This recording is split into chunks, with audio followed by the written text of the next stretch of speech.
A memorial service will be held this morning to honour the 14 learners who tragically lost their lives in Monday's scholar transport accident in Vanderbijlpark. Chriselda Lewis is on that story for us. Chriselda, a story that I'm not sure there's a single person that hasn't been devastated by that accident that happened on Monday. Then, of course, we hear yesterday that 2 more of the learners that were in the vehicle have been killed, or have passed away. We're talking 14 very innocent lives lost that are going to be remembered today.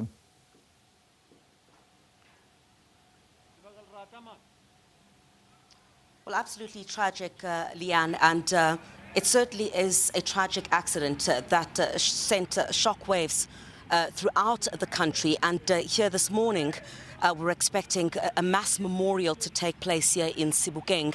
As you can see behind me, the stage is being set for the bereaved families, as well as members of the community and members of the Gauteng provincial government to come and pay their respects to these 14 lives of these young learners, whose lives were so tragically cut short.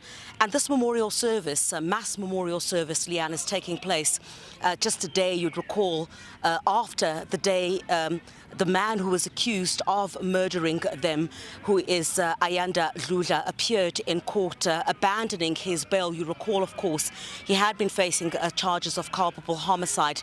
It was 12 at the time, but we heard from the National Prosecuting Authority yesterday that they'd now changed that culpable homicide charge to that of murder.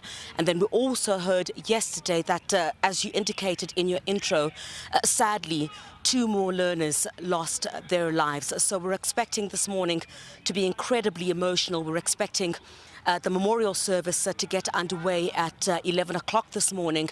And, many people have opined about, the families and how the families are going to be able to get through this kind of a devastation, losing so many young people. At the start of a school here, for some of them, what was supposed to be an exciting time, returning to school, others starting school, but their lives have been cut short in that manner. I want to bring in now the spokesperson for the Gauteng Education Department, Steve Mabona. Steve, we appreciate your time this morning, and once again, condolences to the families, as well as all of those who have lost loved ones in this particular tragedy. Steve, just talk to us about the order of proceedings this morning. Now, thanks very much, and we continue to convey our condolences to the affected families. We visited some of them, the outstanding ones yesterday, the 2.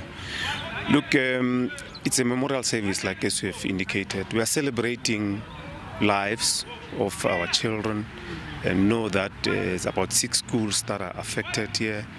Our school, Vanderbijlpark, the most affected because they can account for 5 children from that school. And then we have El Shaddai, it's an independent school, they have 4 children.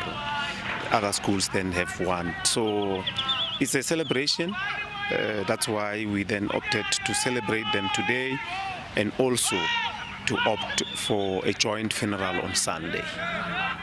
And Steve, I understand there are still 3 other learners who remain in hospital. If you could confirm that for me, and perhaps, what their condition is currently. Well, we have 2 in our facilities, Sebokeng Hospital, which we understand that they are better than when they were admitted. And we have 1 that was airlifted to a private hospital. That was done yesterday. We are worried about that one. And we are hopeful that they will make it. But really, it's quite sad. And this incident is traumatic in the sense that even those that made it, survivors, but the injuries are so bad. Steve, I'm going to leave it there. Thank you very much indeed for making time this morning to speak to us here on SABC and Morning Live. Leanne, we're expecting, as I indicated, the memorial service to get underway at 11 o'clock this morning, and I can tell you that there are already members of the community that have already started making their way here. It's such a tragedy for this community. You're hearing that Steve Mabona also telling us that 3 of the learners still remain in hospital, 2 at public facilities, 1 in a private facility, but their injuries are so bad they're only clinging on to hope at this time that they will be able to make it. But certainly today is going to be incredibly emotional. All right, thanks, Chriselda. We'll check in again with you as this memorial service is expected to get underway, I think at 11 o'clock this morning. So, Chriselda, on that story for us.